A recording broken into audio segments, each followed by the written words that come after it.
അനുപിന കണക്കുമായി ബന്ധപ്പെട്ട് വളരെ പെട്ടെന്ന് ഒരു വ്യക്തത വരുത്താം. അതിനുശേഷം ശ്രീ പുടിപാറയിലേക്കും പോകേണ്ടതുണ്ട്. ഞാൻ പറഞ്ഞു തരാം. ഇവിടെ ഇദ്ദേഹം പറഞ്ഞത് എന്താണെന്നറിയോ? 5 കോടി ചില്ലാനും പൈസ KPCCയുടെയും 1 കോടി കൂടുതൽ തുക യൂത്ത് കോൺഗ്രസിന്റെ എന്ന് പറഞ്ഞ് തെറ്റിദ്ധരിപ്പിക്കുകയാണ് അദ്ദേഹം ചെയ്യുന്നത്. അപ്പൊ ഞാനത് KPCC പ്രസിഡന്റ് നടത്തിയ അതേ പ്രസ് നോട്ട് അതിന്റെ ലിഖിത രൂപത്തിലുള്ളത് വായിക്കാം. വയനാട് ദുരന്ത പുനരധിവാസത്തിനായി കോൺഗ്രസ് പാർട്ടി പ്രത്യേക ആപ്പ് വഴിയും യൂത്ത് കോൺഗ്രസ് KPCCക്ക് നൽകിയ 1 കോടി 5 ലക്ഷം രൂപയും ഉൾപ്പെടെ സമാഹരിച്ചതാണ് 5,38,21,632 രൂപ. അല്ലാതെ 5,38,21,632 പുറമെയല്ല യൂത്ത് കോൺഗ്രസിന്റെ. അത് ഇതിന്റെ ഇടയ്ക്ക് തന്നെ ഞാൻ പറയാൻ കാരണം അതാ. അപ്പൊ അദ്ദേഹം തെറ്റിദ്ധരിപ്പിച്ച 1 കോടി എവിടെ പോയി എന്നൊക്കെ ചോദിക്കുക. നിങ്ങളൊരു കാര്യം ഞാൻ ജയചന്ദ്രൻ സാറിനോട് പറയാം.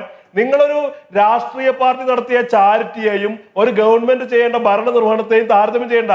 ഇത്ര നേരം CPMന്റെ പ്രൊഫൈലുകൾ എന്ത് നുണയെ പറഞ്ഞെന്നറിയോ? ഒരു അടിസ്ഥാനമില്ലാത്ത കാര്യമാണ്. ജോയിന്റ് അക്കൗണ്ടിൽ ഇവർക്ക് പണമുണ്ടെങ്കിൽ അത് ഇലക്ഷന്റെ ഈ സത്യവാങ്മൂലത്തിൽ സ്ഥാനാർത്ഥിയുടെ ഇതിൽ കൊടുക്കേണ്ടതാണ്.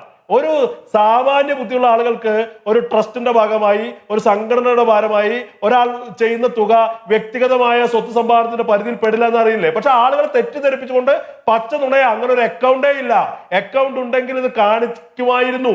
അങ്ങനെ അക്കൗണ്ട് ഇല്ലാത്തത് കൊണ്ടാണ് VD സതീശനും സണ്ണി ജോസഫും അവരുടെ ഇലക്ഷൻ വിവരങ്ങളുടെ കൂട്ടത്തിൽ ഇത് ഉൾപ്പെടുത്താത്തതെന്ന് പറഞ്ഞ് കേരളം മുഴുവൻ പച്ച നുണ കത്തിച്ചുകൊണ്ട ആളുകളാ.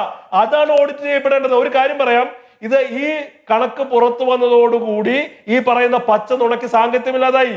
പിന്നെ രണ്ടാമത്തെ കാര്യം, ഒരു ഗവൺമെന്റ് ചെയ്യേണ്ട, ഗവൺമെന്റിന്റെ കയ്യിൽ പണം വന്നിട്ട് പോലും ചെയ്യേണ്ട ഭരണ നിർവഹണത്തിലെ വൻ പാളിച്ചയെ ഒരു രാഷ്ട്രീയ പാർട്ടി അത് സ്വമേധയെ ഏറ്റെടുത്ത ഉത്തരവാദിത്വത്തിലെ ചാരിറ്റി പ്രവർത്തനവുമായി താരതമ്യം ചെയ്യുന്നതിൽ ഒരു കുഴപ്പവും ഈ ജയചന്ദ്രൻ സാറിനെ പോലുള്ളവർക്കും പ്രകാശ് മാഷെ പോലുള്ള ആളുകൾക്ക് തോന്നുന്നില്ല എന്നുള്ളതാണ് ഏറ്റവും വലിയ കാര്യം. ഇത് രണ്ടും താരതമ്യം ചെയ്യണേ.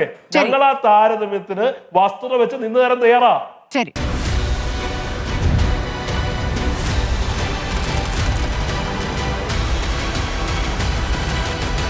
ഡിബേറ്റ് വിത്ത് സ്മൃതി പരുത്തിക്കാട്.